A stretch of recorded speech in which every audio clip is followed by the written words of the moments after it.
Welcome to our new global media talk. So today is December 8th, 2024. So today we're gonna be discussing about the role of legislation, good governance structure. So we have our guest here, Dr. Usman Solomon. Dr. Solomon, welcome on board. Thank you, sir. Thanks for having me. Thank you. And I have my co-host, Sam Ceesay. Sam, welcome. Thank you. And I have my other co-host here, newly co-host Usman Camara. Usman. Usman, welcome. Thank you so very much. Thank you. And Famara would join us later. But Dr. Solomon, we just want to give you the floor to introduce yourself, your background, and then this specific topic, how we're gonna go about it and what are the role of legislation in a good governance structure. So I believe this is well needed. I mean, when I saw the topic, it was really, interesting because I know Gambian people, we need to understand this in order to become, to become responsible citizens. I know, we're trying, but we're still behind because that's why we are in the situations that we usually find ourselves. So I'll let you come and then you can start, and then Sam and Usman and I will be contributing as we go along. Thank you. Thank you once again for the opportunity and invitation given to me by the new global media to be here. My name is, I am Usman Solomon Ayeba, a lecturer, senior lecturer, Department of Political Science at the University of the Gambia. I teach political science, and as a teacher of politics, one of the issues we interrogate or we examine with our students is issue that has to do with governance. And so today's topic is very, very pivotal, I must say, because legislature as an organ of government is, the first estate of the fortran, in the governance process of any democratic society. The role of legislature cannot be overemphasized because um, legislature itself is the shrine of democracy. So without it, there is hardly, any pretense to say you have a democratic or participatory, society. So I look forward to an engaging session, but that is that about myself, sir. Thank you. Thank you. So now just getting into this specific topic, as we are all, familiar with legislations when it comes to starting from the lawmakers, from the national government and national assembly, coming to, our chiefs, our local, officials. Legislation is something that is very important regarding the nation. It must be respected. So even in the United States here, when you look at the United States Senate and the Congress, that's the body that drives the nation. So if it is corrupt or if the system is not working, then the nation is not working. So and it has to be really in the interest of the vast majority. So I just to start, since you have a background in this, what is the issue in the Gambia when it comes to that? Where are we at? Well, Gambia is a democratic state with functional legislative organ of government. And like I said, in the brief introduction that I gave, Gambia, like every other democracy, have its National Assembly, um, you know, performing the functions of agenda setting for the country when it come to governance. Because we must acknowledge that legislation in every society, Gambia inclusive, plays a very key role in governance by establishing a legal framework, that provides power to the government and ensure that government is held accountable to its actions. And of course, good governance is a compliance culture that aims to achieve, best practices while meeting the requirement of legislation and the societal rules.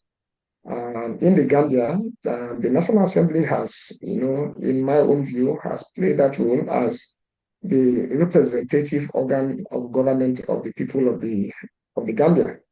Um, there was a time that, there was this burning issue of NGM, was topic of debate. And I know that as the legislative organ of the states. So this issue, the people have confidence, in their parliament that took that issue to the National Assembly, they debated on it, and they came up with what they felt. Different members now representing different constituencies in the state, came up with um, a conclusion that, of what they think is good for the people. And so the ultimate thing I would say is that, yes, Gambia legislature is alive, is kicking, is performing its duties, but whether these duties are performed, to the expectations of majority, of the citizen, that is, another different ball game. But what I know is that, as an independent organ of government in the context of Gambia, the National Assembly, they are playing their role, but this role sometimes may not be perfect role. There is no legislature anywhere in the world, that is foolproof. They may have some problem, challenges here and there, but the fact that they perform this role, so for me, they are up to their responsibility in terms of the preservers of the rule of law, maybe transparency and accountability. And don't also forget that it's not been too long that I come into Gambia. So maybe with time I will get, and Usman is also going to provide some, some guide in this respect, whether the Parliament of Gambia is doing what is expected of it, to enhance or to promote good governance in the country through sound legislation as it's supposed to be. So it is something that I believe that, as panelists, is open for debate and is open for contribution by all of us. Thank you, sir. Okay. Before I let my co-host come in, so you mentioned that so far, the parliament is in structure. You mentioned about the FGM issue and all of that. Uh, but and you mentioned that you knew since you came to Gambia, you're still learning, which are all factual.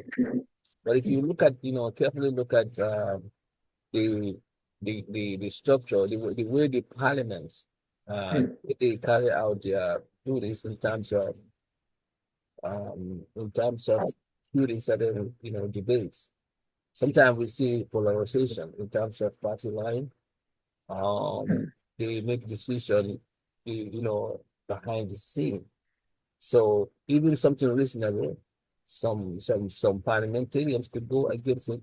Let's say the Gambian Constitution, the 2020 Constitution, that would suffer the same kind of thing. So, and we have seen even the FGM, at first, the parliamentarians were against it, against the ban. I mean, like they are in for the ban, they are against the ban. And in the end, that was, changed. And it surprised many people because some of the people who are even propaganding about the FGM to be the ban to be lifted, they turn around. So we see so many of those in the parliament.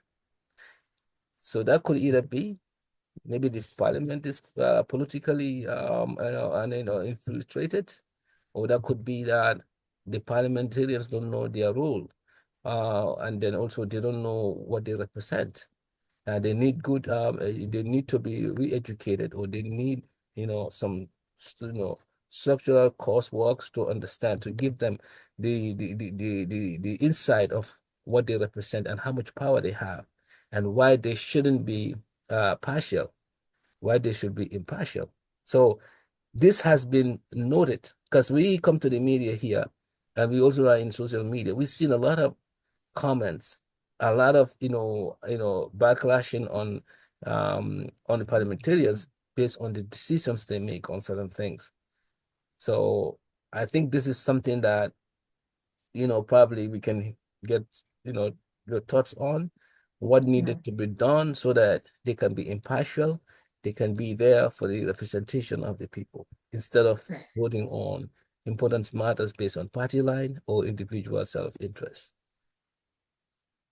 Politics, thank you, sir, for that. But politics generally, and in a democracy generally, I wouldn't want to say that maybe the members of the National Assembly of the Gambia, maybe they don't know what they are doing or maybe the decision they have taken. I'm not here to hold briefs for members of the National Assembly. I think I need to make that very clear. Or maybe let me even say, I should talk, in a general context, what the role of a legislature is supposed to be. Then we can then contextualize the Gambian Parliament, in that context, whether the National Assembly members, have performed their duties, effectively as they ought to have done with respect to, one of the issues that we just cited, issue of NGM in the country. You see, I think it was one of the former governors in the United States, Cuomo, that said you campaign in prose and govern in poetry. When this issue of FGM came up, I knew very well that if what we call public opinion is based on opinion expressed by citizens, on social media, and, in the classroom environment, in the market space, and all of that, one could say that, majority of Gambians were openly not averse to the ban on FGM.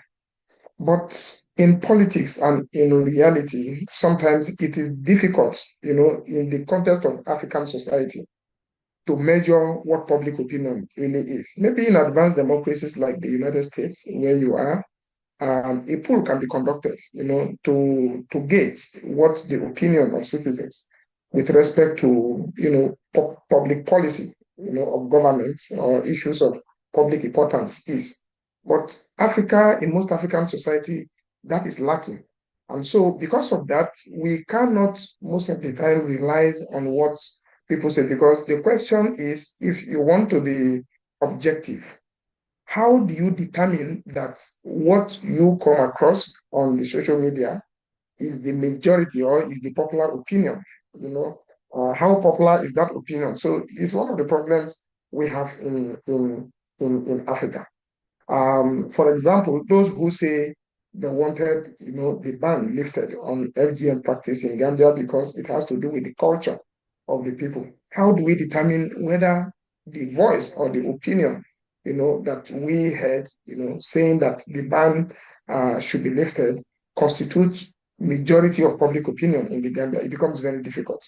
And when you have a challenge like this, you will not be able to, in all sincerity, say that the members of the National Assembly, their decision were not actually or was not in tune with what public opinion actually suggested on that matter. Well, politics is also about lobbying, it's about making compromises, and don't also forget that yes, if you are elected as a member of parliament, your duty is to the country, is to the nation. But while you hold that responsibility, you are intentional about that, don't also forget that constituents send you there. And as member of parliament, when such issues that people have diverse opinions on, come up, it is required of each members of the parliament to go back to their own constituency, maybe to organize public hearings, to get inputs from their own members who sent them there.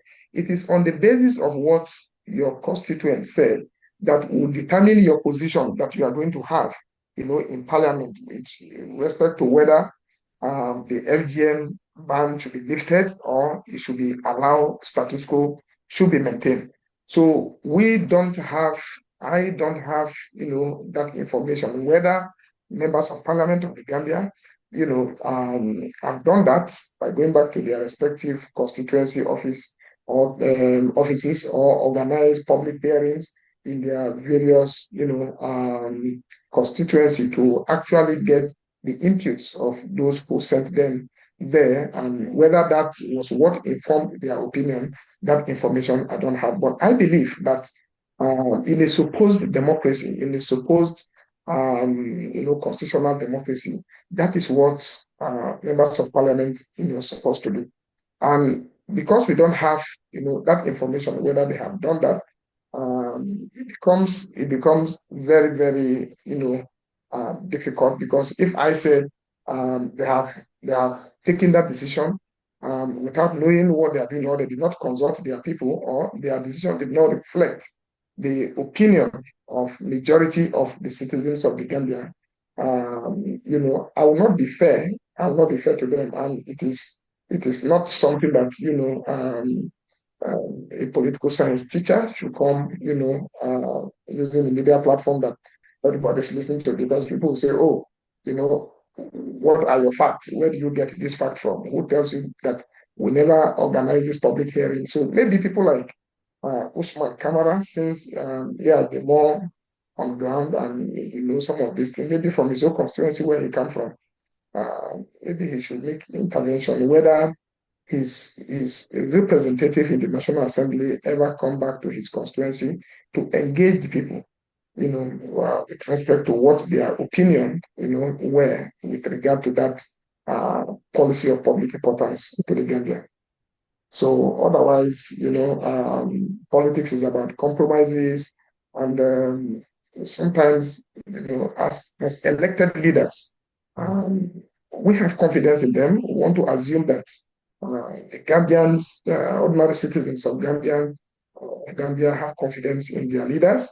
But if at all, what the position that they have taken, and that's the beauty of democracy now, if the position they have taken did not align with majority of the opinion, we should see that reflect in the next election. So because election is usually a tool that citizens can use to punish or reward their representative. So if you send them there, and on this issue they go there to do things other than what you send them to do, or your interests are not well protected, you have democratic opportunity, to change them in the next election. Or when they come to you, you tell them that on this one and this one, you have not represented us well. So there is no way to reward you, with that. So parties are always party. There is nothing wrong, even in the United States. I'm sure that sometimes the idiosyncrasies of individuals, most often time, may not really count. It is parties' idiosyncrasies, parties' position on issues of public importance that most of the time count, because you are sponsored by a party. And if a party takes position and say this is in agreement with the party ideology, and this is where we want to be, then so be it. Sometimes as a member, you can't go against. It will be it will be a conflict of interest. That is why Gambia, present a very interesting case study, because in Gambia, unlike in other African countries, as there is room for independent candidacy.